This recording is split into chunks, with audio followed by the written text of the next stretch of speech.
L'Église catholique qui est au Cameroun, comme toute Église, a une triple mission. Une mission de sanctification, une mission d'enseignement et une mission de mise en pratique de la charité pastorale. Dans le cadre de notre mission de sanctification, nous prions tout le temps pour nos dirigeants. Moi, je le fais particulièrement. Par exemple, pour les ministres de mon diocèse et pour tous les dirigeants du Cameroun.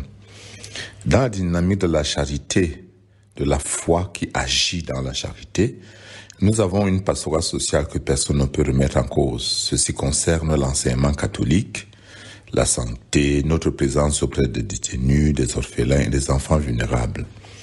Dans le cadre du ministère de l'enseignement, l'Église annonce la bonne nouvelle, l'Église fait la catéchèse, mais surtout l'Église fidèle à la tradition prophétique annonce et dénonce. Alors, c'est dans ce cas qu'il faut comprendre que pour un évêque, pour un prêtre, pour un chrétien, c'est un droit et un devoir de porter des jugements de valeur. Et en nous, dans une démocratie, toute personne a le droit à la liberté d'expression. Elle n'est pas retirée aux évêques.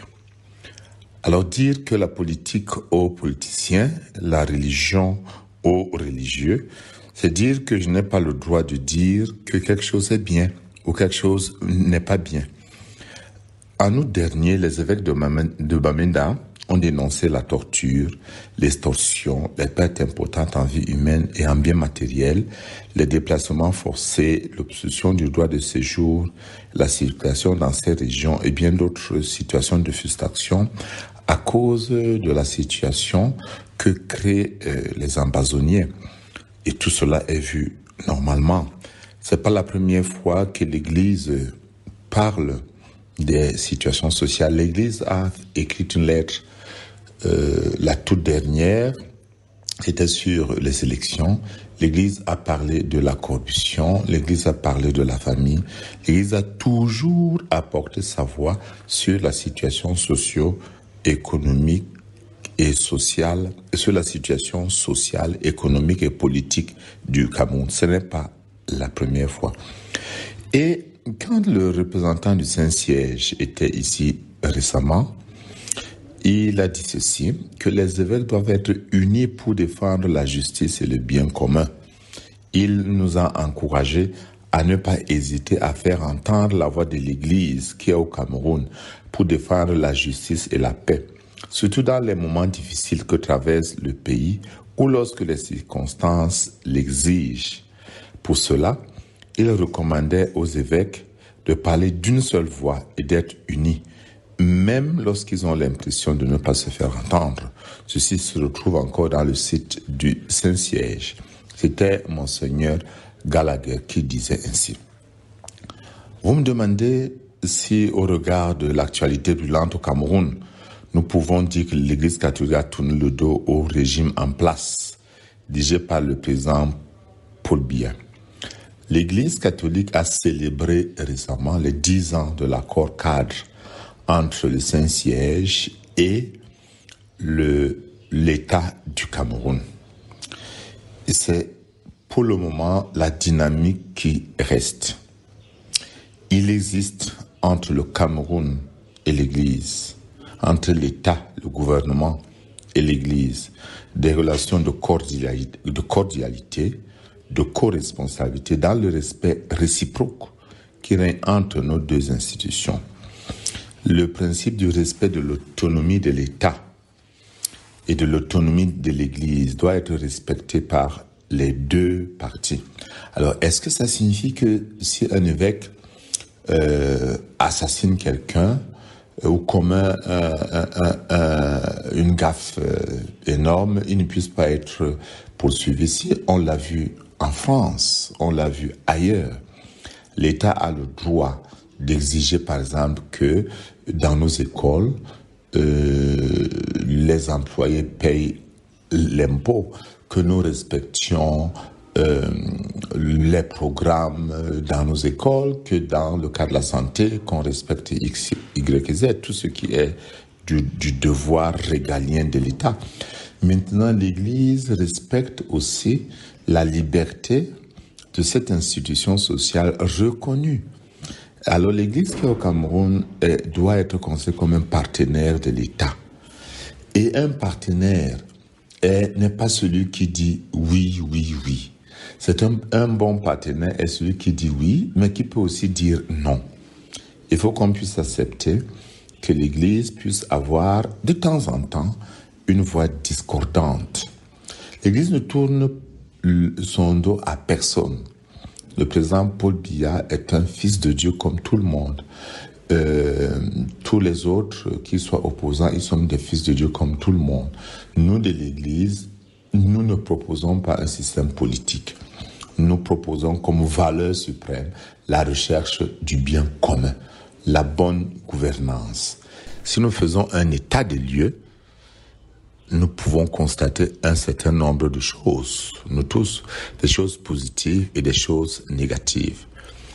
Un jugement critique, c'est un jugement qui met en valeur aussi bien la dynamique positive que la dynamique, les dynamiques négatives et propose des pistes pour quelque chose de mieux. Vous me demandez ici, dans l'éventualité d'une nouvelle candidature du président Paul Biya en 2025, ce que je pense. La constitution camerounaise ne limite pas de mandat pour un chef d'État, ni ne donne une limite d'âge.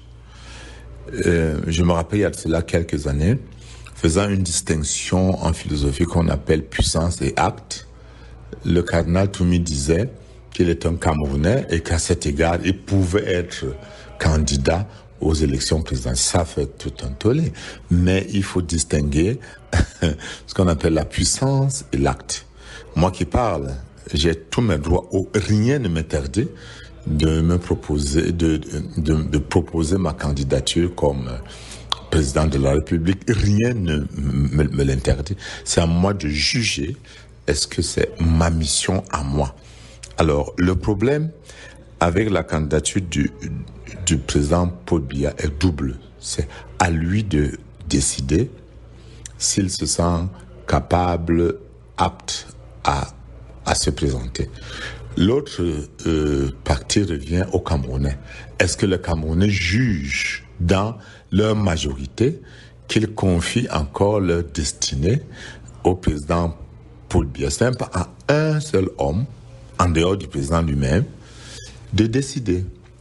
Il reviendra aux Camerounais de juger. Alors, je voudrais préciser une chose. Tout pouvoir vient de Dieu. Tout pouvoir vient de Dieu. Le pouvoir d'un chef de classe, d'un chef de quartier, d'un chef de village vient de Dieu.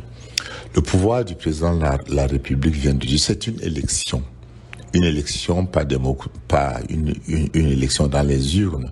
Dieu a élu, par exemple, le peuple d'Israël, a élu Samuel, a élu David, Saül. Mais, alors, ce qu'il faut savoir, c'est que une élection va toujours de pair avec une mission. Et en recevant la grâce de l'élection, il faut savoir qu'elle est accompagnée obligatoirement d'une dynamique de la mission. Le Seigneur a des missions qu'il confie. Un talent doit être développé et produire énormément de fruits. Alors, pour moi, le véritable problème, c'est cette capacité de savoir que je reçois ma mission de Dieu à genoux, en action de grâce, et je l'accomplis selon le plan de Dieu, dans le respect de l'intelligence que nous avons tous reçue de Dieu, et que nous mettons dans le cadre d'une constitution qui n'est pas parfaite, qui est à parfaire tout le temps, dans le respect des lois et règlements d'un pays. Alors, qui peut faire cela le mieux à ce moment? Le Seigneur le sait. Moi, je voudrais lancer un appel aux Camerounais.